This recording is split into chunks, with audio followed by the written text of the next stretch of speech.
West Virginia is old. Established in the 1600s as the British Virginia colony, it went through much war, bloodshed, and loss until it eventually became a free state of its own. Basically, this is a long way of saying that the area is steeped in history.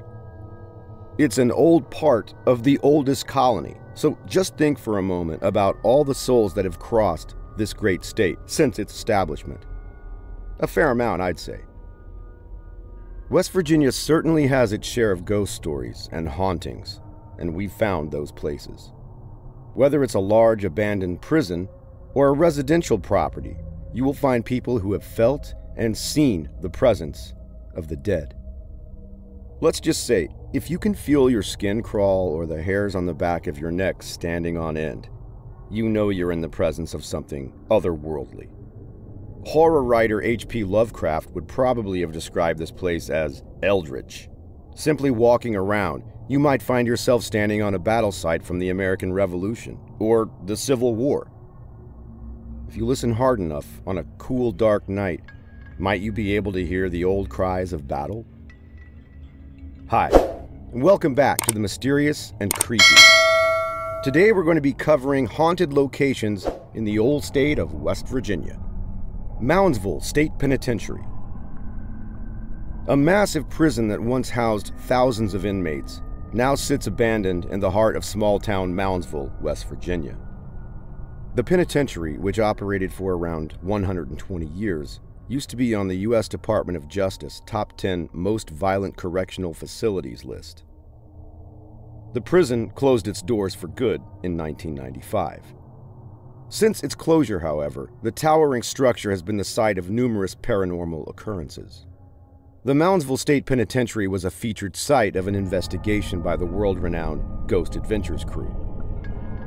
The evidence collected by Zach Bagans, Aaron Goodwin, and Nick Groff only further solidified what anyone who'd been to Moundsville State Penitentiary already knew. The inmates were still serving time. Over 1,000 deaths were recorded at the prison, from executions by hanging and the electric chair, to murders and suicides. Moundsville was no stranger to gruesome endings. One former inmate they met during their investigation even reported witnessing another inmate being cooked alive during a riot. Now, for the dark figures you may see lingering around, a shadow man is known to lurk in the boiler room and has even been photographed. This entity is believed to be former inmate R.D. Wall, who was jumped by several inmates, stabbed to death, then decapitated. Several former correctional officers that had worked at the prison during its operation recounted one of the riots in which they'd been captured. Inmates reportedly stripped them down and held them hostage, threatening to kill them if anyone rushed in to save them. One guard, in particular, admitted to still being in therapy for this event, 20 years after the fact. Reports of visitors being scratched and pushed by unseen forces led to the belief in the presence of evil spirits.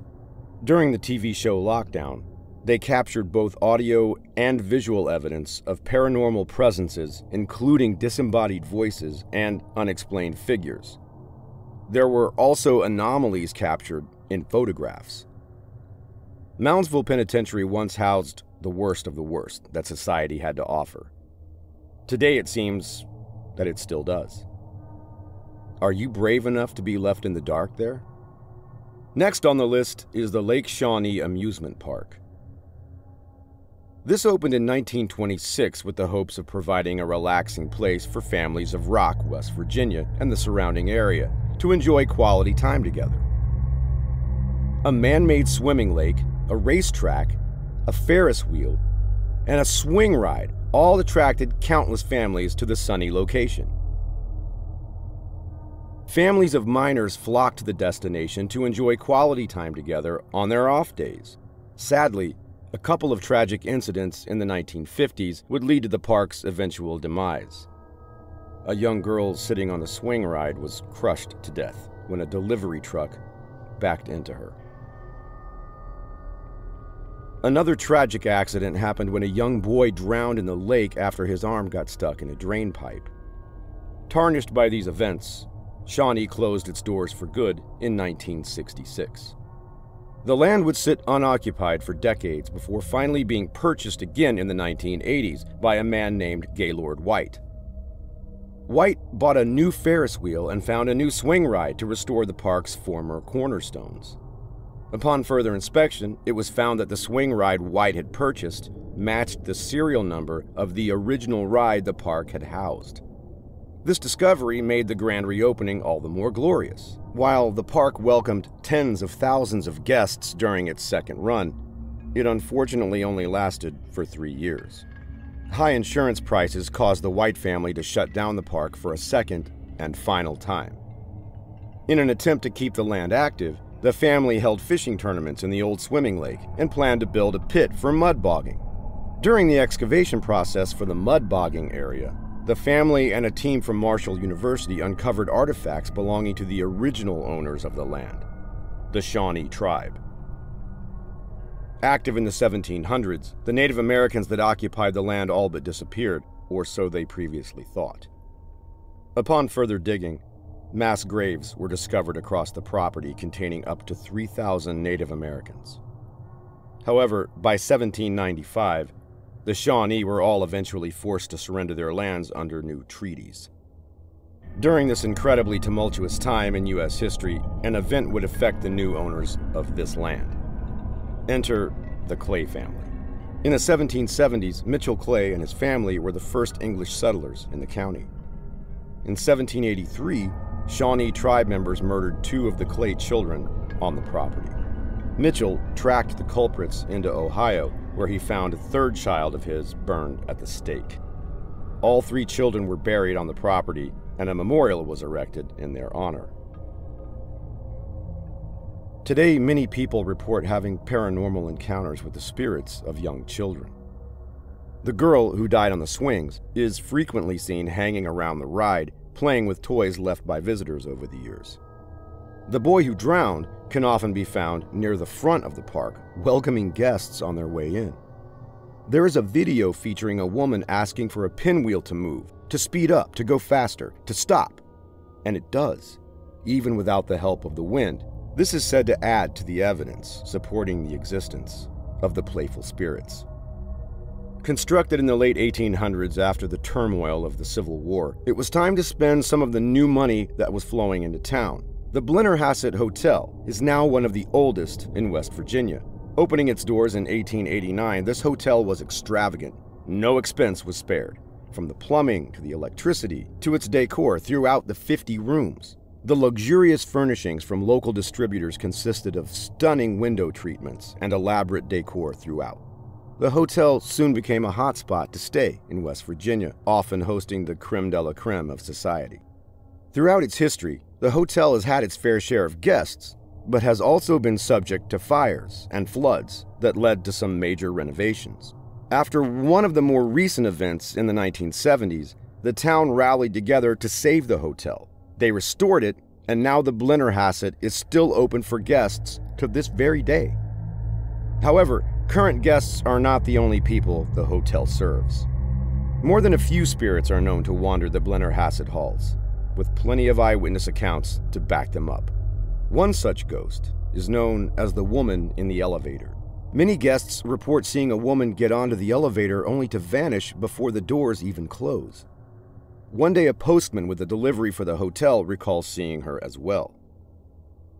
Having never been to the hotel before and not knowing its history, the first thing he asked one of the staff members after his encounter was, "Is this place haunted?" Another ghostly woman that frequents the hotel is described as having a pale complexion with bright red hair. Many people believe her to be from sometime during the industrial era, as she is often seen wearing a light blue dress with a frilly, tall collar and a brooch. This lost soul is often seen outside a door that had once been the entrance to the gentleman's cigar stand and smoking room in 1889. The door currently serves no purpose, but one must wonder, are there still gentlemen behind it, enjoying a cigar together? Perhaps the most famous ghost of the Blennerhassett is the man with the bowler hat. He is most often seen in the dry storage area in the basement and in room 409. Staff at the hotel believe that the ghost may be connected to the Kaltenecker building, which was built next to the hotel by businessman Johann Kaltenecker. The hotel acquired the building and incorporated it during the 1985 renovation. Room 409 is the only two-story suite in the hotel. Guests who stay in the room report hearing the furniture moving around at night. One woman even recalled being attacked by the bowler man, who she claims held her down in her bed by the neck. Guests who stay in the rooms adjacent to room 409 also report hearing what sounds like a party going on in the infamous room. However, when they make a noise complaint to the front desk, they are surprised to find out that room 409 is empty, as no one is staying there. Aside from some of the more established spirits, random shadow figures are also known to wander the halls. Particularly in the laundry room, staff members constantly report seeing them move about. Some are described as wearing top hats or frilly coats. Being no more than the silhouette of a person, it's hard to make out who or what exactly they might be. That doesn't make it any less unsettling when coming across one of them. Would you stay there? Guests have reviewed the hotel, and apparently they make great French toast with fabulous coffee. No mention of the shadows sliding down the halls. Thanks for watching. We'll see you next time.